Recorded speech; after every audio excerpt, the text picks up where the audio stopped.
Lee, thank you, and good morning again to you all. I hope everybody can understand everything well. I'm honored to be able to speak here today on a meeting of primarily true professionals. And I'm not a professional. I studied medicine for 2 years and then switched to law, so don't be too harsh on me when we go into the depth. And I'm very happy to talk about e-health, because it's a very important subject in the Netherlands, in the Western world at the moment, and especially also for a healthcare insurer, which possibly will surprise you. Let me first give you some review of the developments that we are currently facing in the healthcare sector here in the Netherlands, and then I'll describe e-health potential role in these developments. First of all, Menzis, very quickly. We are on the top 4th largest health insurance companies in the Netherlands. Our head office is located in the center in Wageningen, and we have big offices in the north, in the east, and in The Hague in the west. About 2.1 policy holders, 2,500 employees, and we have a 5.1 billion premium money coming in every year. 3 labels, Menzis, Anderzorg and Asivo. And we also have 3 long-term care offices. That is still, the policies are dictated by the government, but we help people getting rights on long-term health care, and that's another 2.9 billion euro that goes in and out every year. So a lot of money, a lot of money. We are a cooperative organization, so we like to make a little profit, but profit is not our main goal. We like to provide good quality health. And the members' council is our highest body, so the insured, they elect people and they are our highest body. We are truly a health insurance company. We do nothing else except from also exploiting some of the healthcare centers because we want to speed up integrated healthcare in the first line of medicine in the Netherlands. We are a socially committed insurance company that is devoted to the responsibility of providing healthcare that is sustainable, affordable and accessible in the future. And in this context we are concerned about a number of developments in the healthcare sector itself. And I'd like, before I go to e-health, tell you a little bit about that. We have a healthcare system in the Netherlands that we can surely be proud of. Very high quality, very good doctors, and a very intense and well spread provisions of healthcare throughout the country. But because of medical progress we are becoming increasingly older. And this is of course for people a good thing, but as we age we also require more healthcare. In addition, we are observing also an increase in the number of chronic disorders, not only among the aging population, but also now among the youth. And we're rapidly following the example the United States is giving us in that case. By 2020, the number of people with chronic disorders will far exceed the number of people with temporary disorders. And furthermore, the most rapidly growing chronic affliction is dementia. The number of people with dementia will almost double between 2003 and 2025. And let me show you something also about the costs. It's never nice to talk about cost of healthcare. People are always interested in healthcare itself, but cost is something that goes along with it. If you look at the lowest line, the blue line, that is the increase of income in the coming years as we expected. But the 3 upper lines are the lines of the increase of costs of healthcare in the coming few years. And you see that the gap between what we are earning and what we are going to spend on healthcare, that gap is growing tremendously. And the difference between the 3 lines, I will leave that out, but that only says that if you in 1 year put forward a cut of expenses of 3 billion euro, then we have a slight dip, that's the red line, but then again it rapidly goes up again. So this is a tremendous issue in the Western society, but especially in the Netherlands. And to the left you see the total amount of money that the state makes every year, 254 billion euro every year, and you see that health, that is this issue, is by far the biggest expenditure post of our national budget, by far, and it's growing. And the big issue, of course, also in the political debate is where is the competition between health and safety, public works, all the other social affairs, and that is really a hot issue at the moment. Still, people are not really aware of that, and politicians are aware of it, but they tend to put this hot potato in front of them and do not hardly make fair decisions on how to keep accessibility and quality on one hand on a high level, at the same time to flatten out the increase of the costs. Last few years we see a lot of people making also choices for the cheapest insurance for policies. Many people tend to go to the internet labels, as we call them. There are the premiums very low, and of course a lot of people are still making choices out of their wallet and saying, well, what do I get for a health insurance and how much does it cost me? At the same time, we see a lot of problems in the payment. If I just show you this, we have an increase of people asking for payment arrangements every day, 200 individuals every day at the moment, who cannot afford their premiums anymore. And they're not even that high. If you compare it, for example, to the United States, the healthcare premiums are a lot cheaper than in the United States, and we have a far more easy system. We don't have all these co-payments and deductibles.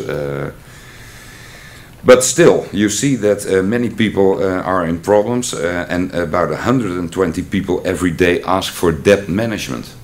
And that is something that we feel in our company, that you know, we see the premiums go up every year, and at the same time a lot of people, especially in the lower income area, feeling these problems. And another issue I'd like to mention is the consequences of the graying population and what it's doing to our job market, to the labor market. In 2011, this year, the first wave of baby boomers will reach the age of 65, and they're leaving the job market. But in addition, there are fewer youth, so our pyramid is going the upside down. And we're dealing with a decline in the population of people younger than 35. And for the first time ever, this year, more people are leaving the labor market than that there are people joining it. So also for the healthcare, that is a worrying issue, because we need a lot of people who also want to go and work in the healthcare area. But we have fewer people available to provide all the healthcare. Well, if we go, where's my grumble? There we are. Because you think maybe here is somebody only telling terrible stories, but let me turn to the sunny side. We have major challenges, but of course it's better to see what we can do about it than just grumble and adopting a somber attitude. What can we do to turn the tide and keep the healthcare in the future affordable and accessible and of a good quality to everyone?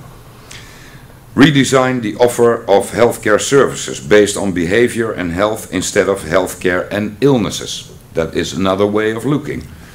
Greater focus on prevention and self-management based on the principle that the patient is an active healthcare consumer who is part of the treatment team. And that is for some professionals still a very difficult thing to accept. But people are more and more informed due to the internet and so on, and they're part of their own healing program. We also want good integrated nearby first line, as we call it. So it's the family doctor, the physiotherapist, the nurses and who go around in the neighborhood, to bring them into centers close by, close to where people live, close to where people work. We also have a big debate now going on about the hospitals that will have to specialize and the growth in volume that must be limited, such as indicated in the imminent uphand agreement that we're going to make with our Minister of Healthcare and the hospitals and the health insurance companies. We have a volume growth every year of about 5–6%, and we want to reduce that to 2.5% each year. But of course, every institution is working on its own budget and every time inventing new issues, new polyclinics,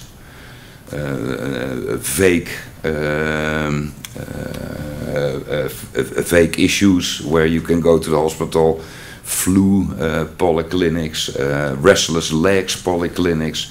People do not go to the family doctor anymore, they go straight into the hospital, and you know, then the meter is running a lot more rapid than when you go to your family doctor. We also want greater freedom for health insurance companies and healthcare providers to jointly agree on pricing. We still have a very awkward situation in the Netherlands that we have a little more liberal system, but the pricing is still capped. And everybody then goes for sure to the maximum tariffs. And that is also a strange issue. We also want to reduce red tape. We're dealing with the situation that in the last 40 years, everything that we invented in terms of legislation is built on the idea of no trust. So every incident is being reduced by creating new rules, new regulations, and that caused a lot of red tape. And we also want to support informal caregivers because we need them very hard in the future. And of course, and then I get to e-health. E-health fills a gap in the market in which, as you can see here in this slide, the gap between what healthcare consumers are asking for and what healthcare can provide in terms of capacity and affordability. E-health can make the healthcare considerably more efficient, simple, because patients will increase their participation in the treatment process, and e-health encourages self-management. Patients are part of the treatment team and obtain support and advice from a network of healthcare providers, fellow sufferers, informal caregivers, and of course e-health applications. That reduces the time spent by the healthcare providers, as a result of which they can treat more patients and or the quality of healthcare improves. And it consequently also reduces costs. So why e-health? The broad application of e-health promotes independent and active healthcare consumers, collaboration among healthcare providers, collaboration between healthcare consumers and healthcare providers, and e-health increases convenience, quality, and productivity. Patients and healthcare professionals generally are enthusiastic, and the infrastructure for technological IT innovations in the Netherlands are excellent. We have the highest internet use of the world and the highest broadband line, how do you say that in good English, the approach in the whole country. So the infrastructure is really there. And the Dutch cabinet and business sectors endorse the importance of innovation. Nonetheless, developments are not proceeding fast enough. We are seeing wonderful local initiatives, but many projects are getting stuck in the pilot phase because the financing runs out, for example. And why are projects that work really well locally so infrequently rolled out on a national level? We are still not learning enough from each other. And I always explain that to the cultural heritage of the Netherlands, that we were built up by very autonomous local governments, cities, and there's a reluctance of central legislation and organization of this issue. So that's why the tempo stucks. Another point is that e-health is not yet sufficiently being integrated into regular healthcare. The offer of service still runs too much in parallel. Let me say something about what we do. We want to do something about this at Menzis. We want to help e-health move forward. And in this respect, we view e-health not as a goal, but as a means. A means for making greater self-management possible and to move healthcare more to the, instead of the hospital line, the second line, to the first line and even the zero line of healthcare. As a means of doing something this way about the mounting costs and the shortage of people who have to work in healthcare sector. We consider it important for e-health to be integrated into existing processes and or that it replaces regular healthcare. Only then it can result in efficiency. In other words, if a doctor starts offering email consultations, there has to be a decrease in the regular consultations as well. If telemonitoring is provided, the number of visits to the polyclinic in the hospital must decrease. If not, then e-health would only lead to even higher costs. And that is what I still see at the moment happening. E-health is not being put forward as a replacement, but it's often put forward as an on top of service. And that is something, as a health insurer, I also have to look at costs, something that really has to change. There is a stream of supply-driven e-health that can in fact push healthcare costs up. And this is something that we have to be alert to.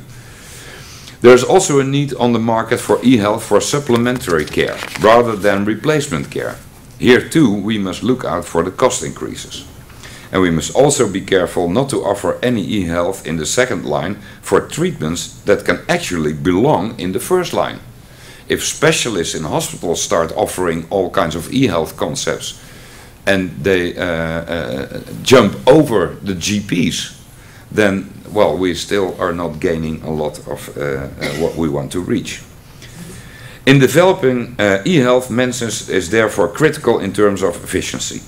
We are looking for opportunities to provide regular financing for e-health and equal or lower costs, together with other parties. And finally, we consider it very important for innovation to be rewarded, while the opposite must apply to doing nothing. Well, what are we doing about it? Let me show you an initiative that we took. It's called eHealth Nu, and for English-speaking people, it's eHealth Now. We were the initiator and co-founder of this platform, and eHealth Now is an initiative of 6 market players. Philips, well known all over the world, but also Menzis, Achmea, a very big health insurer. They have about 5 million insured in the Netherlands. Rabobank, one of our bigger bank companies. KPN, it's a telecom company. And TNO, which is a spin-off of the government that deals with scientific research and development. And we started this initiative together with the Ministry of Health in a non-competitive way, in a pre-competitive way. Because all these companies, one way or the other, are also dealing with e-health. But what we were missing was a kind of general set of regulations for standardization and utilization of e-health. And we said, well, we have to deal with that. And then at the same time, we can compete on a lower level when we're dealing with hospitals and doctors and so on. And this initiative was very well received. We are promoting the application of e-health services as a part of innovations in healthcare and in a way that it will be nationwide available in 2020. Not a very high goal if you look to all the possibilities, but it's more a realistic way of looking how fast they can move. If it was up to me, myself, really, I would say we can do this in a year or 2. But, you know, to all the different responsibilities and parties involved, it's quite difficult. Public and private parties are now coming together for the first time in this platform to tackle the non-competitive aspects that are causing problems for all parties. The initiators are running into the same obstacles, namely those in the field of financing and law and regulation. In addition, healthcare professionals and patients must get used to their new role and responsibility. And in addition, there still are technical barriers such as the lack of standardization or a lack of medical evidence. The parties involved in e-health now are working together to break through these barriers. Health insurers are currently specifically working on pre-competitive agreements concerning procurement policy and the funding of telemonitoring facilities for diabetes and heart failure patients. A work group, which naturally includes our own representation, has already prepared a procurement guide. The collective procurement guide is an important condition for accelerating the introduction of e-health. And this is because e-health insurers pursue highly differentiated e-health procurement policies. One company insures one thing and another something different altogether. And the uncertainty about funding makes it difficult for healthcare providers to invest in e-health. They are therefore unresponsive. And entering into pre-competitive agreements creates greater certainty and encourages healthcare providers and the industry to invest substantially and sustainably in e-health. Furthermore, we are slowly seeing more opportunities emerging for compensating e-health services. For example, the Netherlands Healthcare Authority, one of our government bodies, has indicated that telemonitoring can be part of the second line of the hospital treatments, what we call in the Netherlands the DBC's, and in English you have another word for it, but I forgot. And the diagnosis-related groups. DRGs, that's right. And in the primary care disease management program for COPD patients, there are opportunities for compensating the advisory function provided by the lung specialist. Even if this advice is provided by telephone or by email. The lung specialist can then submit a claim to the healthcare group, which is the main contractor in the DRG chain. Furthermore, Menzis has expressed the desire for healthcare providers to exchange information within the first line of the DRG chain and to provide patients with the insight into their records and to play an active role in keeping them up to date. We are already contracting these services, and this way we increase patient self-management. E-health, of course, we also support projects in the area of e-health. We were involved in the startup of a project in the Netherlands called Health Bridge, a project of the university in Nijmegen, Radboud University, and the Frans Huygens Primary Care Center in a local authority in the neighborhood. This builds a bridge between the first and second line healthcare. The medical specialist is present in the family doctor's consultation room through video conferencing. They jointly discuss the situation with the patient, for example, the treatment program or areas of attention for in-home treatment.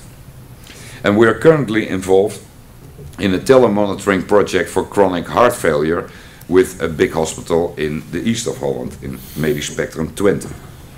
Patients will be monitored and, for example, will track their own weight, and the hospital expects to see a reduction in outpatient clinic visits as a result. Furthermore, the number of readmissions is expected to go down and the duration of admissions will be shorter. This way, the growth in the number of patients with heart failure can partially offset. Menzis is participating in the shared research into the effectiveness of this project, and we consider this research important because e-health projects often lack a conclusive business case. It is difficult to identify the benefits in terms of reduced hospital visits, personnel that is acquired, or health gains. The effects are often only visible over a long term, and a precondition for support by our company is that over time there must be an increase in efficiency. As stated earlier, if e-health only creates an additional offer or service, then we're not very interested. Another very well-known project in the Netherlands that we support is the Parkinson Net. The treatment of Parkinson disease involves many therapists and specialists. If you are totally affected by this illness, you could only be treated by up to none less than 19 disciplines. This is difficult for the patient and the healthcare providers. With Parkinson Net, patients can create their own network of care providers. These care providers are specialized in the Parkinson disease and are also linked together, thus facilitating the exchange of information. A selection mechanism has been built into the network. Only highly motivated therapists are admitted. Menzis is financing medical practice support staff in 4 regions. They are the first point of contact for the patients and guide patients in the use of ParkinsonNet. The latter is certainly a requirement because the technology cannot stand on its own. There continues to be a need for people, and indeed people want to manage their illness and health, but they need help to find a way in this respect. By supporting ParkinsonNet, Menzis contributes to increasing self-management and providing efficient healthcare. Another good example, which we put forward ourselves, is to help people who want to quit smoking. We offer this support in collaboration with the Dutch Organization Against Smoking, Stivoro. And this approach is available 24 hours per day and therefore very accessible. Furthermore, the approach is evidence-based. Here, the principle that applies is that we promote self-management and we also combine technology with people. Those with the need for contact with a human being can press the button "Contact Coach," after which contact will be established. And we see the same higher effective programs also in mental health care. People with depression, with lower forms or less intense forms of mental diseases, the effectiveness of the online treating programs are very high. Also in preventing alcohol use. It's funny, but people feel safer in their own environment, and the results are a lot better. Well, let me finish. The future, in my way of looking, is belonging to e-health as part of the regular healthcare. And it's up to many people, also here, professionals, the institutions, to push it forward. People are ready for it. We have an individualizing society where people are very trusted with working online. We're long past the idea that elder people don't use it anymore. My own father is 86 and he's online all day. He knows more about the family than I do. It's rapidly changing, and we really have to use this new way of a technique, and I hope that you will be supportive in that way as well, because I really think that we have a co-responsibility in keeping up the accessibility and the quality of healthcare on a high level. And with the changing demographics, we need to innovate far more rapidly than we realize. Thank you very much. Thank you for that very interesting presentation. There's, I'm sure, questions from the audience.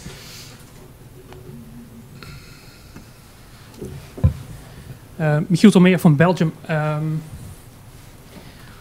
What I always see is with this sort of systems, there's always an increase in administrative burden. I have to put this one, and this one, and afterwards, and I've counted, I think per day, 20% of my time, I'm doing filling things in, if it is e-health or no e-health. It's everywhere. And that's one part. So, do you have studies where you see as indicator that you see a decrease in administrative burden? Yeah. First question. The second is, when I put a new medication, I have to have a scientific ground. And what I never see in this sort of systems is the scientific ground, if my quality of care becomes better or not. And that is, I never see these data. If my cost, will go down because I see my patient less, but the quality of care, does it increase or remains the same? I never see these data. No. As we always say, very good questions. I have seen some results of really cost going down, but also let me tell you at the same time the tragic side, the dark side of the moon. When we introduced the possibility for GPs to start emailing with their patients for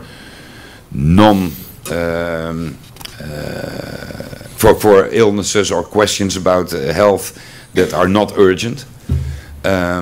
Many doctors said, okay, we're going to do that. I think it will help, it will keep a lot of people out of my waiting room every day. But then we had a whole debate about what tariff to use. Because then a doctor said, yes, but if I send an email, what do you pay me? And then I said, well, that we have to go to this national authority that sets the prices. And they said, well, we never heard of that, so we have to start thinking about the price. Well, and then you get a whole debate that took more than a year in the Netherlands, because the doctor said, well, I want being paid as much as that I saw the patient in my room. And the authority said, well, no, of course not, because you do it a lot quicker and so on. So here we were, many enthusiastic doctors who introduced emailing with their patients, but fighting for a year about a reasonable tariff. I think that is really the issue. Of course, it becomes more efficient if non-urgent questions can be dealt off by email. And proof is there. The Parkinson Net proves that the patients find all the information they want. We also have a very good system in the Netherlands for people with diabetes too. Because there is a patient group, DVN, in the Netherlands, who have a tremendous site with all kinds of information. And that helps people not to go everywhere, but find it very quickly. They can order materials against the lowest prices. So we also see the cost going down of the means that you need. For example, the meters for diabetes. But the issue is that well, I tried to state that we are coming out of a world of no trust. If you see in the triangle between health insurers, patients and providers, that whole system is built on no trust. And what I think is very interesting, this week, one of the institutions that we work with, one of the providers in long-term care, they started on their own a project which is called Healthcare Without Rules. Because last year we did an exercise amongst 4,000 workers in healthcare, and we asked them about their motivation in working in healthcare. And the results were really stunning and shocking. Because what they stated was, we are more than 50% every day looking for a job outside healthcare. We want to quit healthcare. My colleague is now dying. Now looking for a glass of water. And 45% of their time, of people working in healthcare, is red tape work. Management conferences, filling out forms and so on. So we are really supporting now this new initiative in Healthcare Without Rules. That's a tricky business. Because why did no trust start it? Because many people, also doctors, were subscribing a lot, too much, too easy. And then we started as a company saying, well, we have to set rules and regulations because we want to check if what they do is always correct. And this whole idea of getting again to a world of more trust, I will think will cut down the expenses in healthcare. I think billions can be saved if we cut down all this unnecessary red tape. But then you really have to rely again, between all the parties, on a new atmosphere of trust. Because as soon as somebody starts cheating again, whether it's with the DRG in the hospital, or with subscribing to expensive medicine, or unnecessary equipment for disabled, then we fall back again into this system of rules and regulations. I really think that this can be a lot more efficient because patients are changing. People are becoming more and more the boss of their own disease. Let me give you one more example. Last year we had the famous MEDEX conferences, and I saw a guy from the United States who lost his brother due to the ALS disease. And he was very much shocked about what happened to his brother, and then he set on the internet a question: who in the United States all have ALS, and what kind of treatment did you have? And he got a few thousand responses, a few thousand. And all these people were voluntarily willing to share their medical files, by whom they were treated, at what time in their stage of disease they got what kind of medicine. And he was able to build the far best internet site of what the best way of treatment for ALS is. Where to start intervening with kind of physical exercise, with medical treatment. A kind of information that cannot even be found in the best university hospitals. And that is what, in my way, is going to change the whole system of medicine rapidly. And the only way you can join in is by facilitating, through internet, telemonitoring, telehealth information by using it.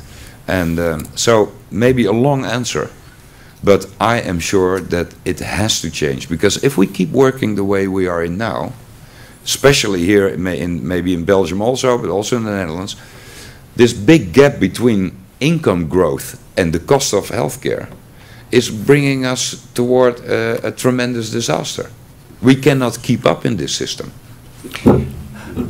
If I think that in the interest of time, we probably need to go to our next speaker. I do want to make one observation, Roger, and thank you for this presentation. It's very interesting to see what you're doing. I'm a professor and a doctor, but I also am CEO of an e-health company that provides web-based software for managing care. Yeah. And our biggest concern was that there would not be reception for what we do if it increases the amount of time it takes to practice medicine. So and the second is that you don't want it to hurt the quality of care. And I think both of those are to your question. It requires understanding something about the workflow that's involved in clinical care, which can be to some degree standardized to create efficiencies, but is not easy. Secondly, there are clinical decision support tools that can embrace national and international guidelines of care, which themselves can save money, but also help to ensure that best practices in medicine are being used. Yeah. And I think as this goes forward, these are the kinds of things that we as clinicians look for is, are we getting guidance from our expert panels on advice, not telling us how to practice, but encouraging us to follow evidence-based practice. And so we're starting to see early stages of this. It's still very time-consuming to be in the electronic age. It's time-consuming, and a lot of people are also, especially doctors, are afraid of the judicial aspects. Is the quality as high as in a normal contact, and what is our responsibility? Can we be, well, the whole damage issue, that's also now a debate in the Netherlands. But my conviction is start doing it instead of waiting till everything is being answered for, because then we're going to miss the boat, as we say here. Well, thank you very much. Yeah.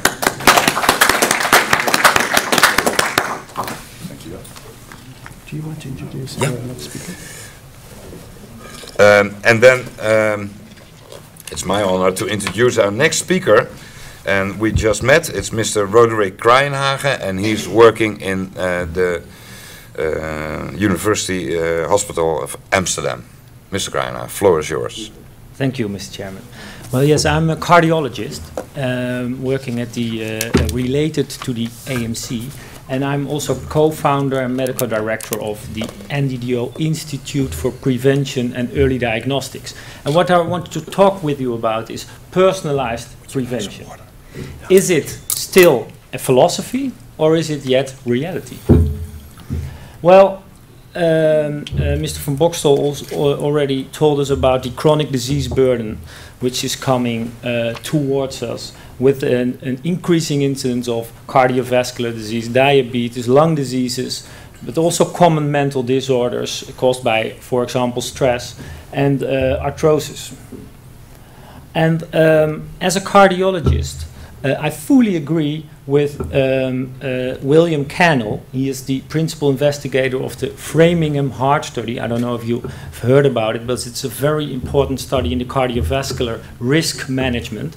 And he said a cardiovascular event must be regarded as a medical failure rather than a first indication of treatment. And I fully agree with it. And if we look at the healthcare and the cost of healthcare, which was shown by Mr. van Boxtel, he said 70 billion euros are spent on healthcare. And nowadays only 4% is used for prevention. And it's only used for inflammatory diseases or vaccinations. So not for chronic diseases.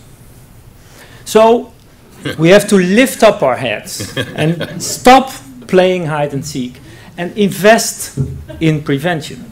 And is this possible? Yes, this is possible. Because diseases are in fact, chronic diseases are in fact disease processes. Disease processes which not start when symptoms occur, but in fact there are far before that there are histological and functional changes which can be detected and which can be intervened. There are a lot of guidelines with cutoff values defined in which stating that at which risk we can start preventive medicine or at which risk we can do advanced diagnostic testing. So should we put everybody to the scan then? To the scan to see if and where someone is in this disease process? No, unfortunately, gladly not, because we have risk factors. And the risk factors, they have an influence on this disease process. And more risk factors, for more and more risk factors, the influence on this process is known. So we can use risk factors and calculate with evidence-based risk algorithms, we can calculate the individual risk. And based on this individual risk, we can decide, should we treat them, should we do additional testing, or should we wait? Another thing is, if we know these risk factors, we could also intervene on the risk factor level. So we could try to diminish these risk factors and then lower the effect on the disease process. A typical example of this is in the cardiovascular medicine, but I'm sure in the pulmonology you have also a risk chart which clearly shows that not every individual is the same.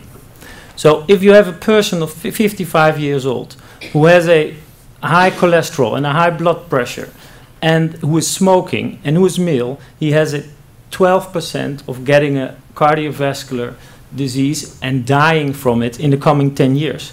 If the person has a normal cholesterol and a normal blood pressure and is not smoking, it's only 1%.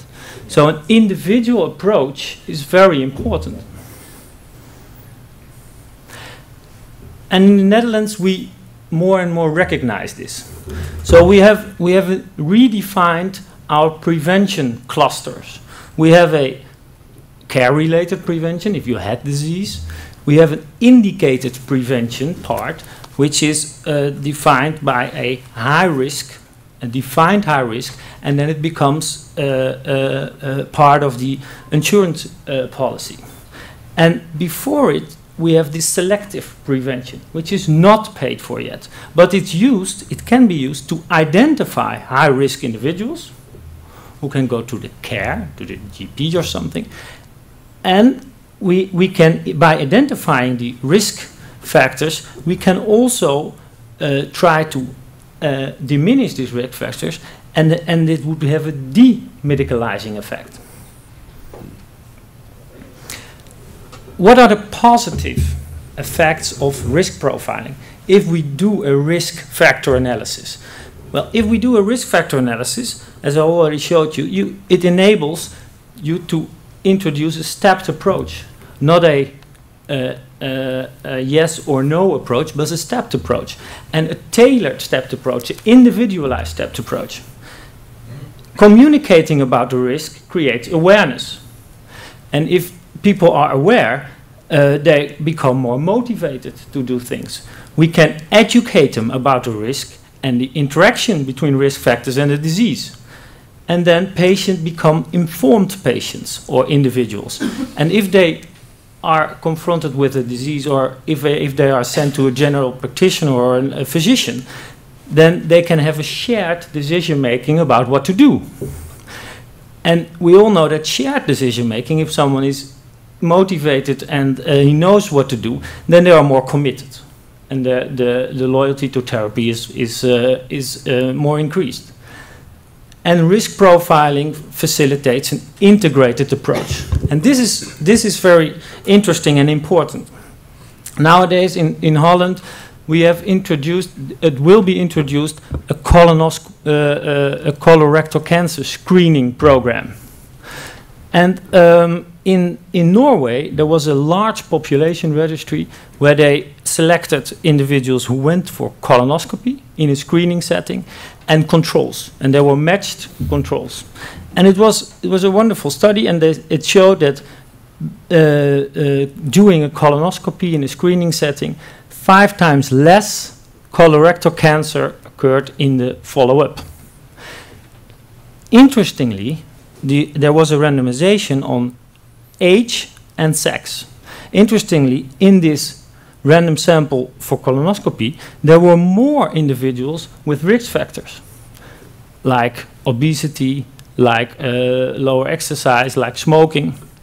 And they said, well, then the intervention is really good, because unless the risk factors, there were 5 times less colorectal cancer. Overlooking the data from a little bit higher point of view, they saw that the overall mortality was significantly higher in the colonoscopy group. And this was caused by an overkill in cardiovascular disease. Because a lot of the risk factors for colorectal cancer and for cardiovascular disease do overlap. So if we only look at the bowel and not at the person in whole, we could get the wrong conclusions.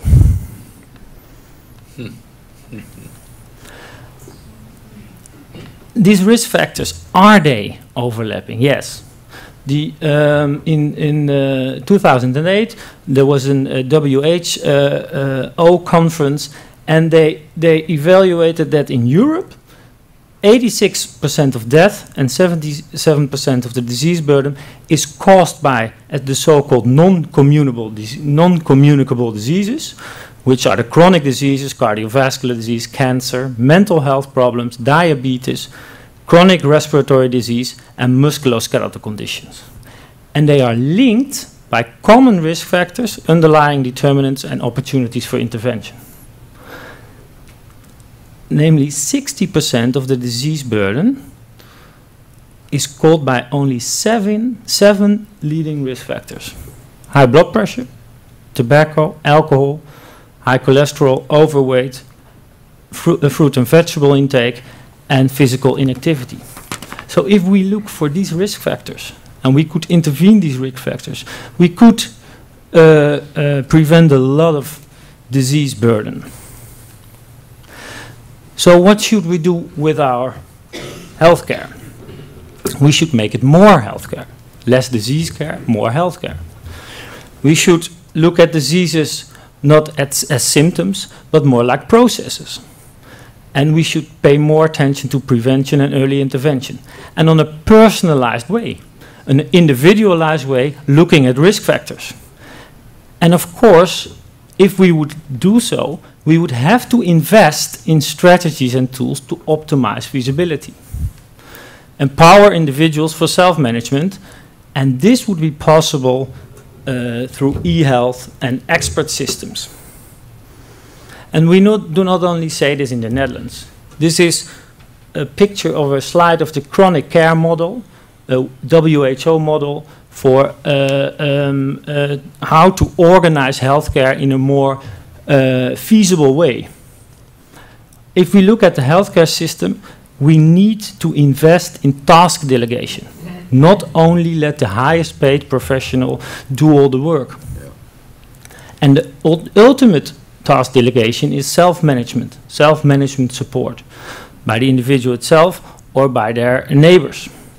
They can only do this if they have good clinical decision support, and if there are good clinical information systems for which, with which results can be evaluated and managed. In the Netherlands, in the care, this chronic care model is fully adopted. In prevention, there were no rules yet. There were no standards. There were no guidelines. So there was a platform. It was initiated by the health funds, the municipalities, the patient and consumer federation, and ZonMW, which is a scientific subsidiary party, the National GP Corporation, and NIPED. And we defined regulations, or we defined a model how to introduce prevention. And it's called the Prevent model. You can download it at Prevent Web, and it has the important parts of the WHO chronic care model presented in it. So what's the most important thing is the individual is centralized. It's the individual which we could profile and then make aware, and with support set on the doorstep of the best practices which are there in the neighborhood. So making use of all best practices which there are, and look at the individual risk profile. Is this already be done? Is there already a population-based screening strategy on risk factors? With an assessment, making the individuals aware, and help them to undertake action. Well, it's being started, and at NIPED we have introduced the Prevention Compass. It's an e-health health management support system where everybody gets a personal health portal and a personal health record. Linked to it is a decision support system in which all guidelines are implemented. And how does it work? Everybody receives from the GP or from the corporation where they're working at, receives a subscription on the health portal. They get an online questionnaire where lifestyle is evaluated, mental wellness, physical wellness, the medical history is evaluated, family history, and medication use. And then they get the opportunity to go to a checkpoint at the corporation or at the GP if there's an increased risk from the questionnaire. And in addition, the blood pressure, waist circumference, length and weight is evaluated, and people can go to the laboratory test. They can go to a checkpoint, or they can order a do-it-yourself at-home box with a validated blood pressure monitor and devices to collect urine and feces. And after they put in the data in their personal portal and their personal file, the decision support system calculates their risk and brings it back to the individual in a way that they can understand. So it says, your health or your health management is on course, slightly off course, or far off course.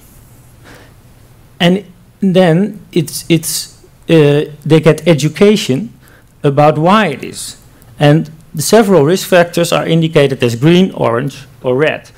And they get educated that it's not only the blood pressure and the value, but the interaction with other risk factors, which makes it green, orange, or red.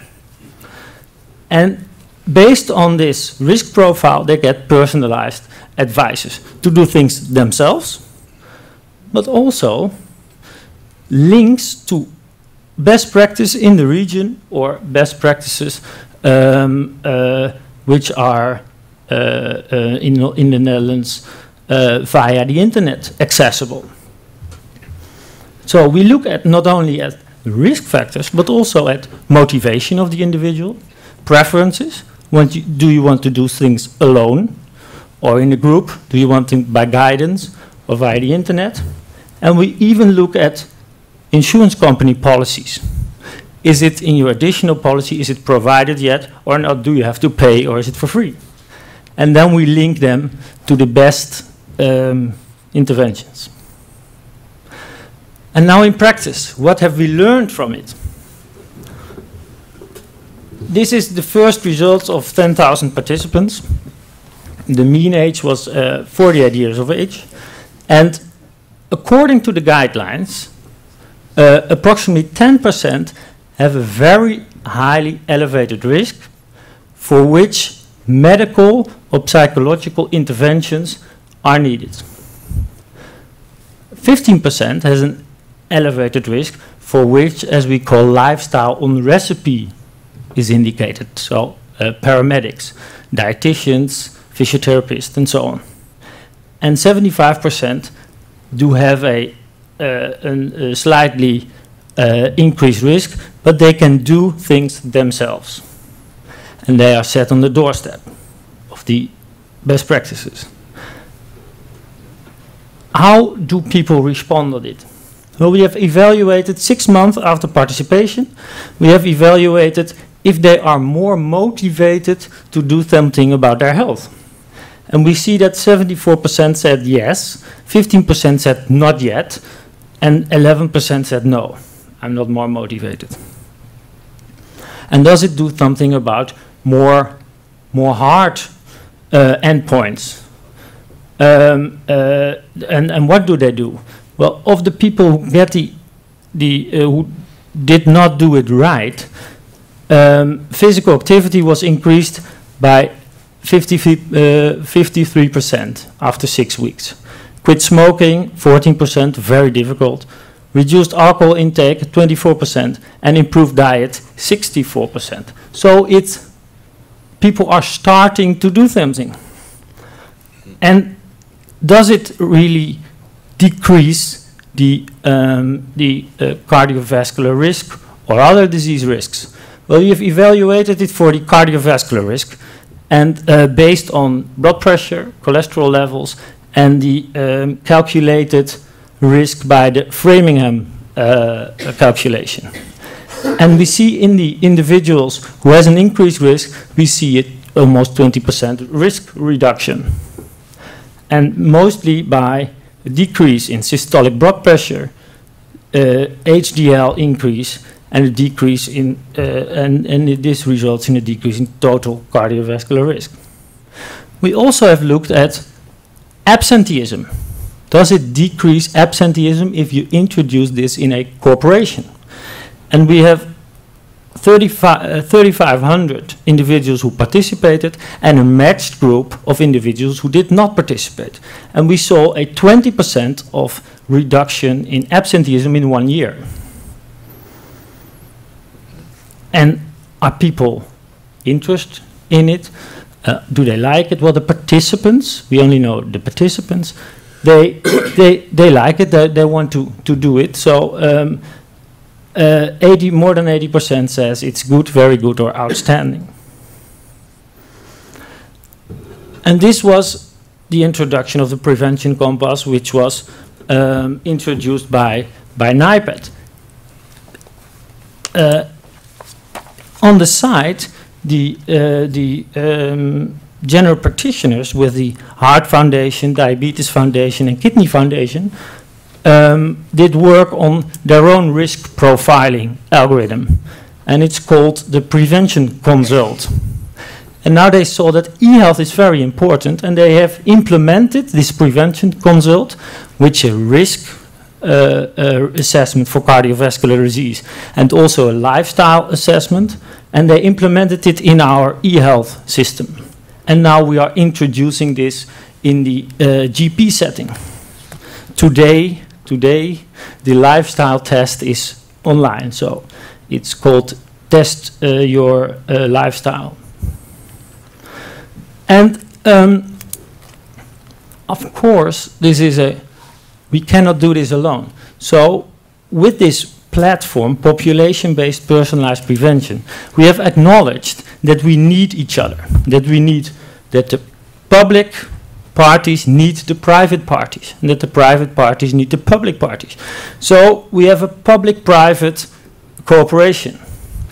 And we would like to introduce a large study of 10 regions and 1 million individuals who can participate and see what's happening. And for this study, we have this network of public-private individuals, and we have started a collaboration, and we called it Gezond NL. And I hope that we, with the parties bringing together, and maybe collaboration with eHealth.nu, we can start working on an e-health prevention approach, giving us the time to fall and to stand up again, to learn, and to, in maybe 10 years of time, reach a point where we have done better and where we can do better than we do now. Thank you.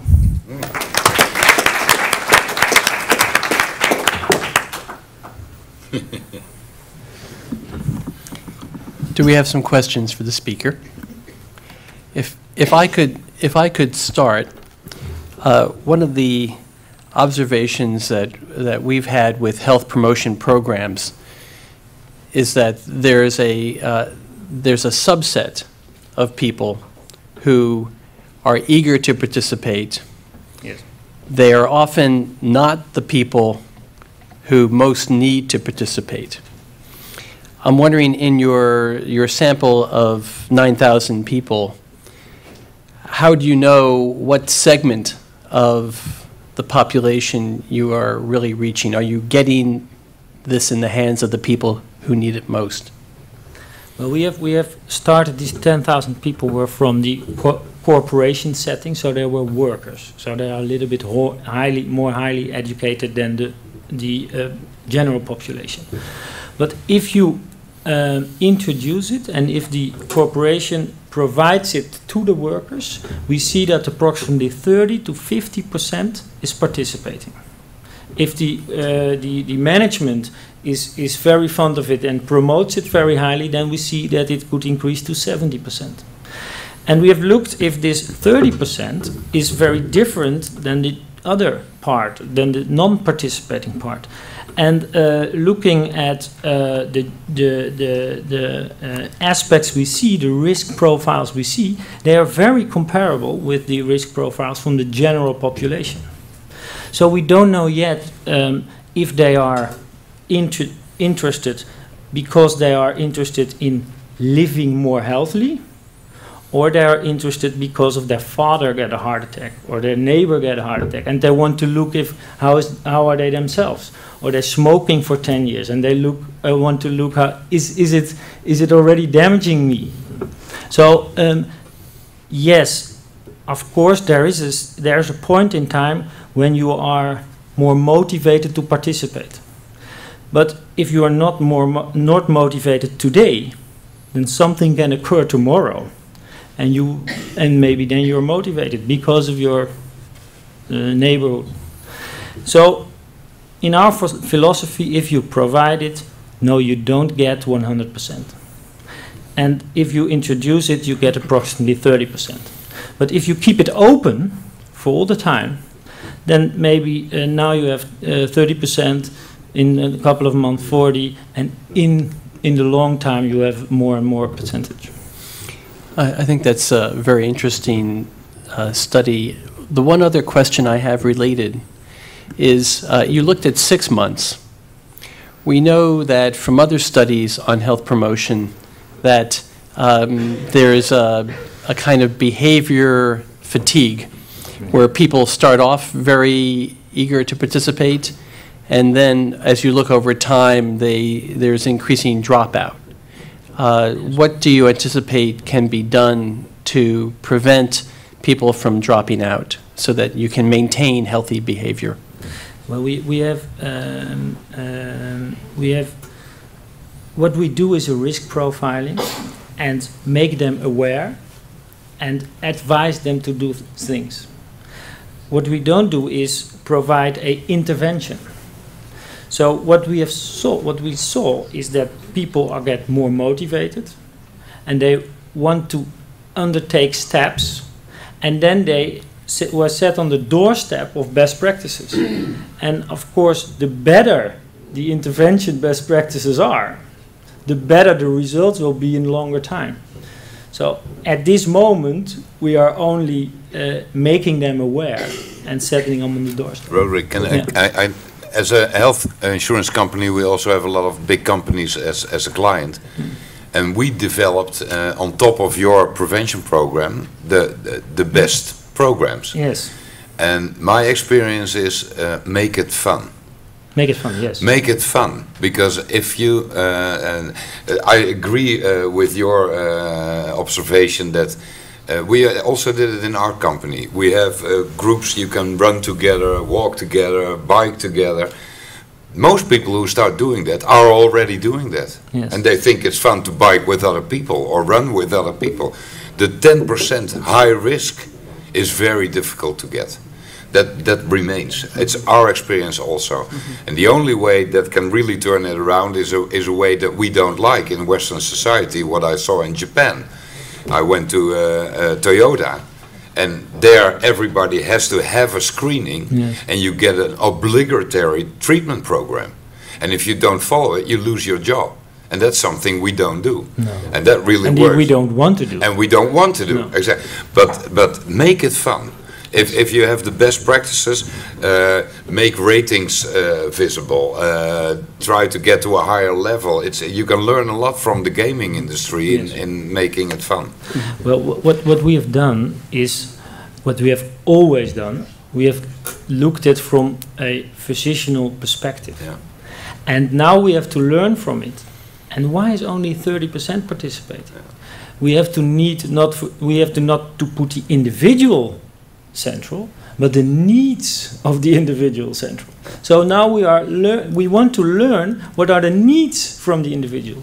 As we know the needs, then we can adapt the tool in the meaningful way. Do we have other questions for the speaker? Yes, a question in the back. Please come to the microphone so it can be recorded. I have a question regarding tobacco in the Netherlands. How does it impact in your recruitment? I mean, those people come to your programs, and how are they managed in terms of insurance? Do they have the same rate of insurance, or because some countries don't offer the same life insurance programs to those people? Shall I answer that question? And also how many people smoke in the Netherlands? At this moment, about 24% is smoking. Still high. It was increasing again a little. Yeah. But since 2 years, we had a prevention program in the obligatory health insurance. Everybody in the Netherlands has the same obligatory basic health insurance. And a lot of people start using that. And so it was paid for. But due to the pressure of the cuts of the government, it's going to be kicked out again this year, out of the basic program. So then it has to go to the additional insurance packages, and then it's always questionable, will people take it or not?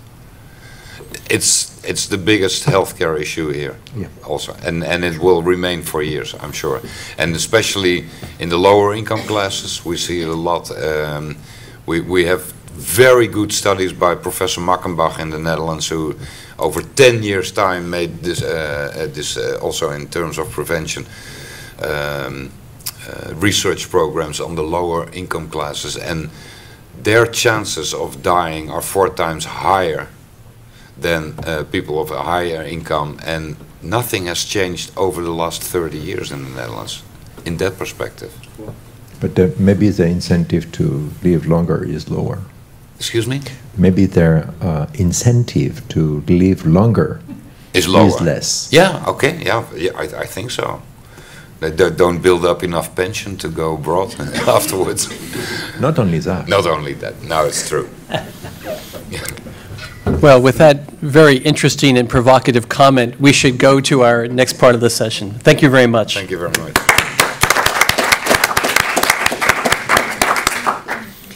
Now, Professor Drent, you'll have to tell us how this next section is going to work. I know that we have a guest speaker for introductions, and we also have the speaker for the next session on online. I didn't thought that I would need to help you, because I think you can do it by yourself. But I will introduce. We are going to introduce a very good friend of ours and a colleague. She's professor of occupational and environmental health in Tel Aviv. And first of all, I would like to invite Mr. Wesley, honored consul from Israel, and she will welcome her. And then we go on with the session. Lizzie will present an interesting case, and this case we will discuss with the audience. Very good. Thank you, Professor Drent. I would like to welcome to the podium by all types of electronic implementations which I cannot handle. From Tel Aviv, Lizzie Fireman, but I think everybody knows her and is familiar with her, so I need to tell Lizzie Fireman something. She is missing a wonderful environment in the city of Maastricht. It's one of the oldest cities in the Netherlands. Jews were living here a long time before they were living in the city of Amsterdam in the 13th century.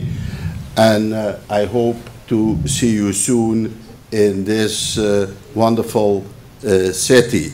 Lizzie Fireman is a professor of occupational and environmental medicine in the Tel Aviv University, very close to the apartment where my wife wants to see me very often, the Rehov Einstein. I know the Tel Aviv University.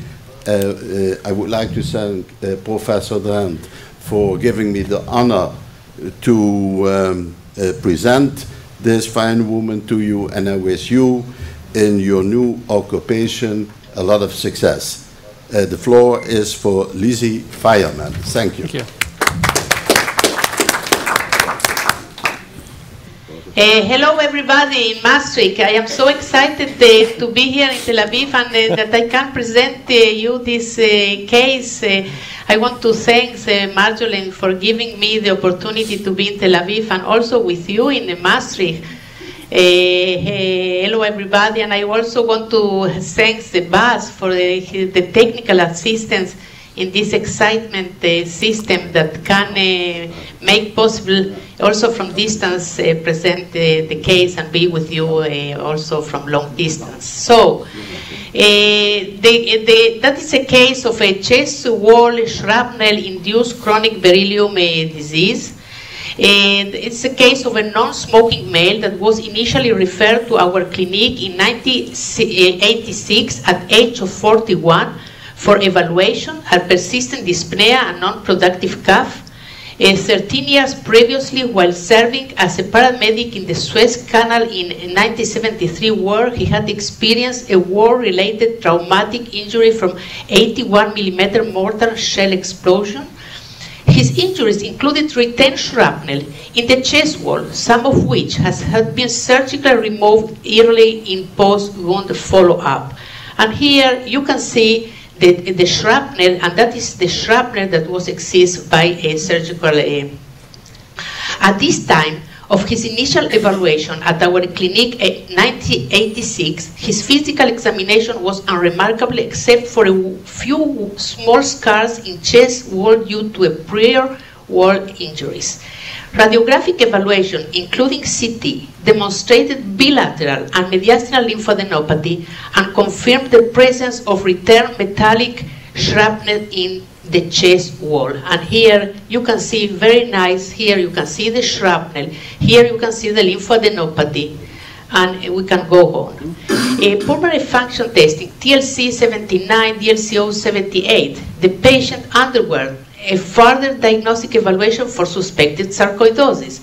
Transbronchial biopsy was a non-diagnostic. A BAL was performed, 27% lymphocytosis, CD4-CD8 was a little high. The Gwen-Zielsbach test was positive, and gallium scanning yield finding consistent with sarcoidosis. A presumptive diagnosis of sarcoid stage 1 was made. The patient's symptoms improved without any treatment, and yearly clinic visit revealed no worsening of symptoms. His body burden of shrapnel was not considered in his differential diagnosis at this time. 20 years later, 2006, he was invited to take part in a clinical trial involving sarcoidosis. Repeated CT imaging demonstrated improvement in the lymphadenopathy and non-appreciable parenchymal involvement. The DLCO fell to 65%, and the TLC was 90% of predicted. At this point, it was raised the possibility of a link between his retained shrapnel and the sarcoidosis. The possibility of CBD mimicking sarcoidosis was considered because beryllium may be present in military hardware. His occupational history was not contributory. He was an office worker since military discharge. But the patient had kept the shrapnel, and he had been surgically removed years before. We decided to perform this following workup. First of all, BELPT, genetic evaluation for susceptibility for beryllium sensitization. Scanning electron microscope of the shrapnel. The original biopsy specimen was not available for re-review.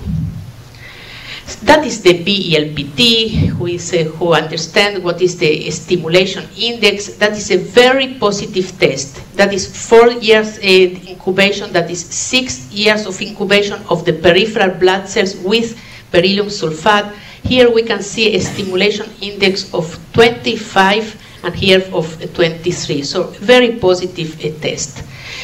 The genetic study, we approached Lisa Meyer at the National Jewish to perform the genetic test, and the analysis demonstrated heterozygosity with O2, O1, GLU69 positive, O4, O1, GLU69 negative alleles consistent with genetic susceptibility to CBD. I approached Dr. Jerry Abrams from the University of Syracuse to perform scanning electron microscope of the shrapnel. The results were very disappointing. The sample showed a major content of aluminum, copper, zinc, with multiple other elements at lower concentration, but not beryllium.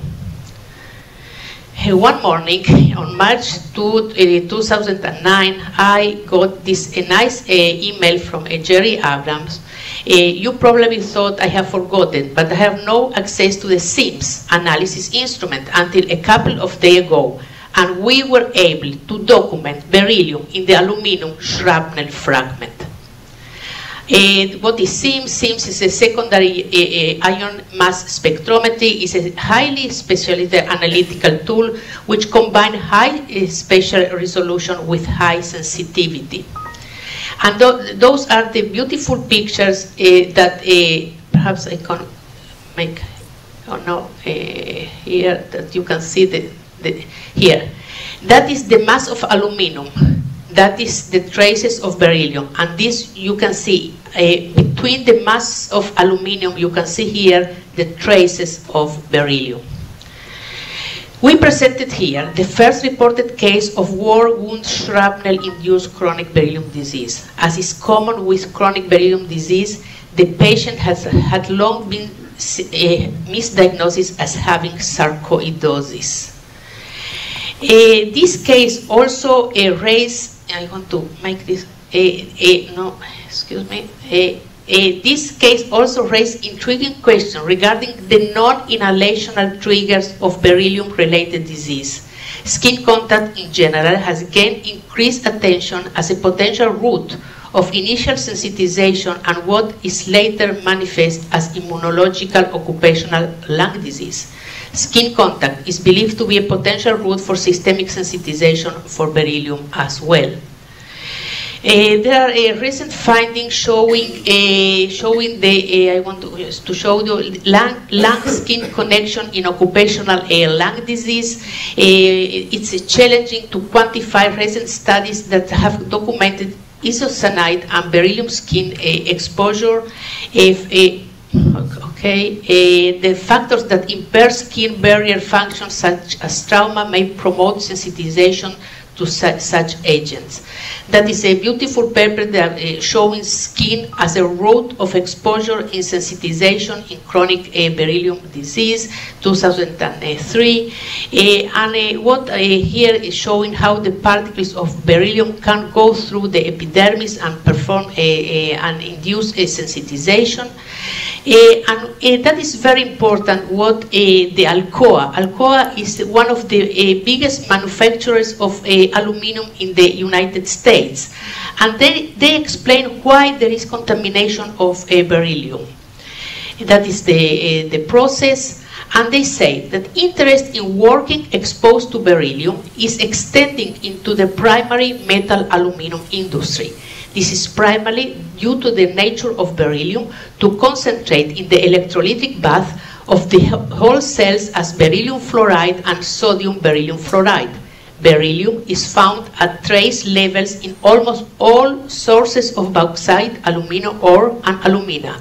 Some sources of bauxite with higher levels of beryllium hand smelting grade alumina with between 1 to 6 ppm beryllium. What they say that there is no commercially available method to remove low levels of beryllium from either bauxite or smelting grade alumina, nor is any commercially available technology to extract beryllium from pot room bath. Some in the literature, there is here a paper showing the delay reaction to shrapnel retained in soft tissue. Another paper, 1981, shrapnel presenting with symptoms 62 years after wounding. And another from March 1962, pneumothorax and chronic emphysema resulting from a foreign body retained for 70 years. But in those cases, they show any systemic disease like in our case. So, the conclusion, there is limited literature. To this limited literature, now we can add this case of shrapnel-induced beryllium sensitization with chronic beryllium disease. We raise the question as to whether other cases of chronic beryllium disease due to similar exposures had occurred and have been misdiagnosed as sarcoidosis. Excuse me, at the very last, patient with retained shrapnel and clinical presentation consistent with sarcoidosis should be assessed for beryllium sensitization. And I want again to thank you everybody and that give me the opportunity here from Tel Aviv to present you this case report.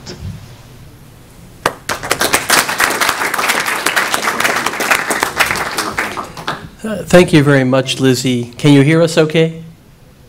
Yes, I hear you, Lee. Do we have questions for Professor Fireman on this case? I can hear you. Can I ask you a question? Lizzie, how do you put together the positive CVRM in this person and now the positive BELPT? CVRM we tend to think is sarcoidosis specific. Would you have to say this person has had both diagnoses, or how would you explain that? I think that I don't think that the vein test is specific for sarcoidosis. Perhaps it's specific for granulomatous disease.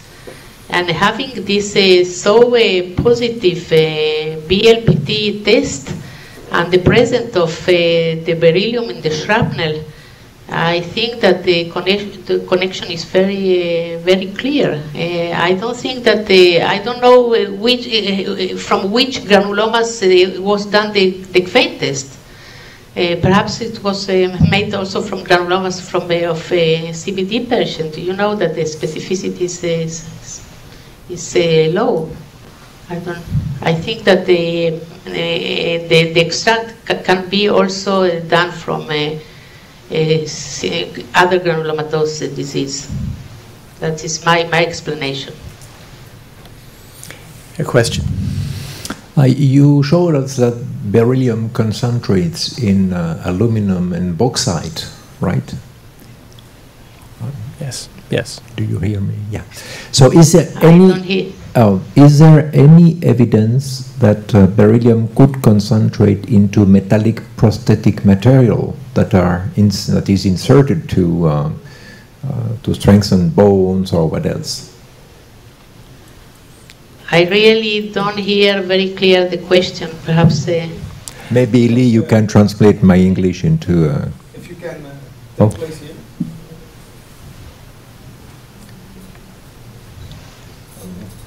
Do you hear me better? Yes, much better. Thank you for this nice case. I was just wondering whether beryllium could concentrate into other metals, such as the one that is used in orthopedic surgery, for instance. I think the beryllium can contaminate other metals also. You know that bronze is copper with beryllium, and I think that it's a natural mineral. I think that can also. I think that perhaps Lee also can confirm what I am saying, that the beryllium can contaminate also other kind of metals. Any association, Lee, between prosthetic material and sarcoidosis? Yeah, no one has looked systematically at metal implants and beryllium sensitivity. I don't know for the metal implants industry whether this is done, but I can tell you in the aluminum industry, aluminum manufacturers will receive a request from customers saying how much beryllium they want them to add. So there is some contamination, but also there is addition of beryllium. I have visited aluminum smelters where they take 5% beryllium alloy and add it to the smelter to make aluminum that is more durable. So when you see aluminum, it very often can have even 1 or 2% beryllium added to the aluminum. And similar for copper. We see it in dental alloys as well, where we have seen sensitivity, beryllium sensitization from the dental alloys, from those as well. We have another question here. Good morning, Lizzie. Hey, how are you? Buongiorno, signore. How are you? My question is, there is an increase of sarcoidosis in soldiers involved in battles. Have you are you aware of, of an increase of sarcoidosis in this context? I think that nobody, still this case, has made any connection between soldiers and sarcoidosis. I think that that is an amazing case because it's not only a problem of Israel. I think that so many soldiers, so many wars, regretfully, all over the world. So I think that the connection between army injuries and chronic beryllium disease, I think that is the first case, and we also were amazed. For us, it's an amazing case because nobody never make this connection. And I think that if Jerry Abrams, if the test of Jerry Abrams continue being negative, this case couldn't be so convincing.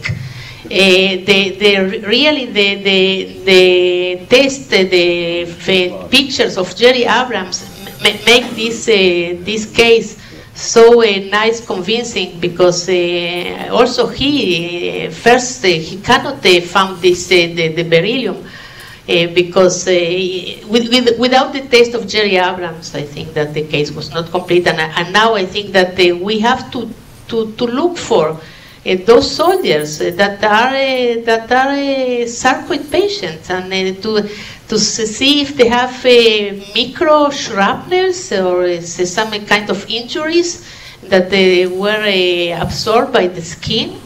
We know that the skin sensitization, and we must take in account this skin sensitization also for prevention of chronic beryllium disease. It's not only inhalation, also prevention to the kind of wear, the kind of protection of the arms of the workers. So also the fact that we demonstrated here the skin sensitization is for us, for all of us, very important. Just to add to that, we have. I'll speak for myself. I have encouraged the U.S. government to do beryllium lymphocyte proliferation testing in the Air Force. And why the Air Force? Because they have many people who work on the planes, and the planes have many beryllium-containing parts. And so we've seen the alloys that go into the brake systems, the guidance systems, the wing assemblies, and there are people who are in the military working on these parts. So that's one place. They don't want to do it. Okay, you can understand why they don't want to.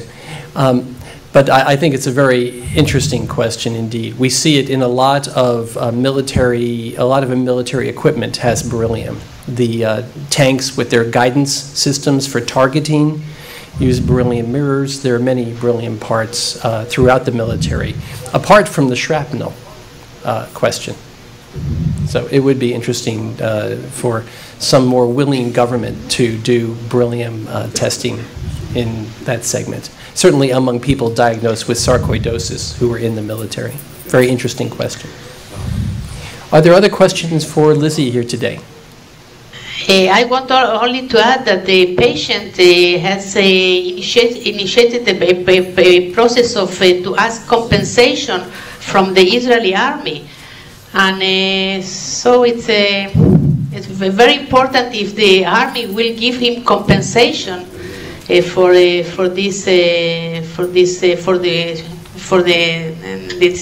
shrapnel that remains so many years in his body. So that is very interesting. What will happen now? Lizzie, I would like to thank you so much that you presented a very interesting case and give us the opportunity to discuss that with us today. Yes. And all the speakers will get a nice book from Maastricht, actually. And I didn't ask him before, but I think that Mr. Wesley will hand it over personally to you when he is in Tel Aviv. Thank you. I want to thank you, thank him also for the nice presentation that he presented, and I hope to see you in Tel Aviv, okay? Thank you very much. Thank you, okay. Thank you, Lizzie, and thank you to all the speakers.